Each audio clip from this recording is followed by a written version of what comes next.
Hello friends, welcome to my channel Shaina Goyal. So friends, आप सभी जानते हैं सुप्रीम कोर्ट का जो डिसीजन आया है बीएड वर्सेस बीटीसी के लिए या फिर बीएड वर्सेस जो डिप्लोमा होल्डर्स हैं उनके लिए, इसने पूरा तहलका मचा रखा है। सभी जो बीएड वाले बच्चे हैं जिन्होंने डबल डबल फॉर्म भरे हुए हैं या डबल डबल प्रिपरेशन कर रहे हैं, उनके लिए बहुत बड़े झटके की बात है और उनका काफ़ी टाइम है, मनी है, ठीक है, उनकी होप्स हैं, वो सब कुछ ख़त्म हो चुका है। ठीक है, कितना पैसा उन्होंने लगाया है कोचिंग में जाने के लिए ताकि हम फॉर्म भरें, ठीक है, उसके बाद हम कोचिंग ले पाएँ ताकि पेपर 1 क्लियर कर लें सीटेट का, या फिर जो है और एग्ज़ाम्स निकलते हैं प्राइमरी लेवल के वो दे सकें। ठीक है, तो कुछ लोग जो उसमें घुस चुके हैं, पेपर दे चुके हैं या फिर रिज़ल्ट आने वाला है, लाइक क्या इफ़ेक्ट पड़ेगा इसका केवीएस के रिज़ल्ट पर या फिर आपके सीटेट का पेपर जो होने वाला है, पेपर 1 बच्चे देने वाले हैं बीएड का, वो हम डिस्कस करेंगे। सबसे पहले हम जानते हैं कि क्या ऐसा मुद्दा क्या उठा है बीएड वर्सेस बीटीसी का।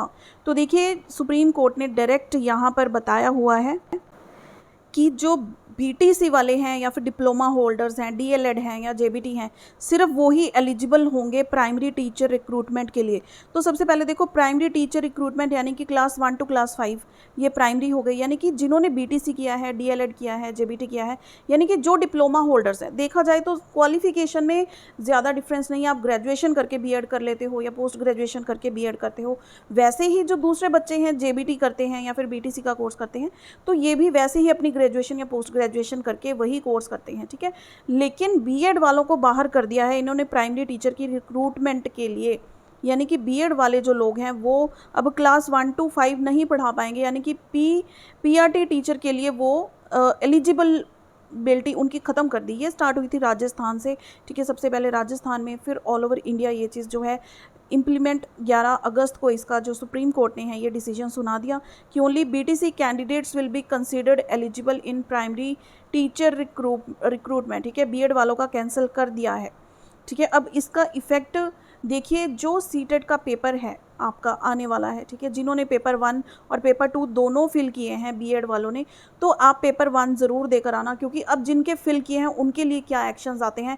अब एक तो ऑर्डर आया है सुप्रीम कोर्ट का, बाकी जो अलग अलग लेवल्स पर हैं, अपनी जो अलग अलग स्टेट्स हैं वो अपने लेवल पर इसके रिगार्डिंग जो ऑर्डर्स हैं वो लागू करेंगे। ठीक है, या फिर केवीएस के रिलेटेड जो अलग से नोटिस, सभी के लिए अलग अलग नोटिस आएंगे, सीटेट के लिए अलग से आएगा एंड सो ऑन। अब देखो, जिनकी जॉब्स में सिलेक्शन बिल्कुल पेंडिंग है, इंटरव्यूज़ देकर आ चुके हैं, रिज़ल्ट पेंडिंग है, तो पेपर में भी ये आपके इस साइड में लिखा जाता है कि जो सुप्रीम कोर्ट का डिसीजन होने वाला है उस पर निर्भर करेगा कि हम आपको रखेंगे या नहीं, उसका जो डिसीजन है। ठीक है, लेकिन अब वो डिसीजन आ चुका है, तो अब फाइनली आपका जो रिज़ल्ट आएगा, अब समझ लो कि 95% चांसेस है कि वो पीआरटी के लिए बीएड वालों को नहीं लेंगे। ठीक है, झटका तो है, लेकिन अब आपको अपनी सोच को बदलना है कि बीएड वालों इस चीज़ के पीछे आप भागना छोड़ दो।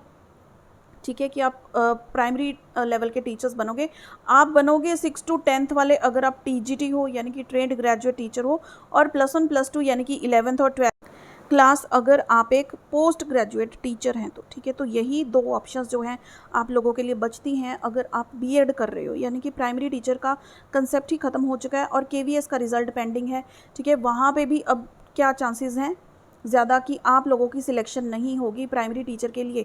हालांकि केवीएस ने ही पहले रिक्वेस्ट की थी कि जो डिप्लोमा होल्डर्स हैं वो इतने टेट के पेपर जो हैं क्लियर नहीं कर पा रहे हैं, तो उनको ऐसे था कि थोड़ी और हाईली क्वालिफिकेशन वाले, बीएड की डिग्री फिर भी उससे ज़्यादा होती है, तो वो हाईली क्वालिफाइड टीचर्स को अपने केवीएस के लिए रिक्रूट कर पाएँ, और उनकी ये बात मानी भी गई थी।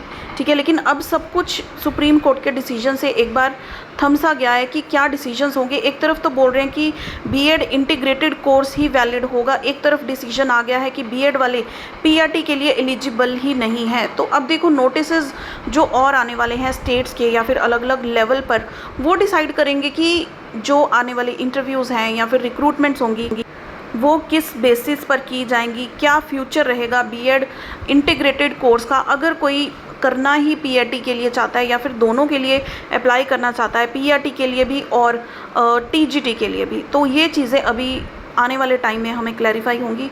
सो जो इसके रिगार्डिंग और कोई भी इन्फॉर्मेशन लेटेस्ट होगी वो मैं आपको चैनल पर इमीडिएट अपडेट करूँगी। सो फ्रेंड्स, वीडियो हेल्पफुल रही हो इसे लाइक एंड शेयर ज़रूर कीजिएगा। See you in the next video, till then keep watching.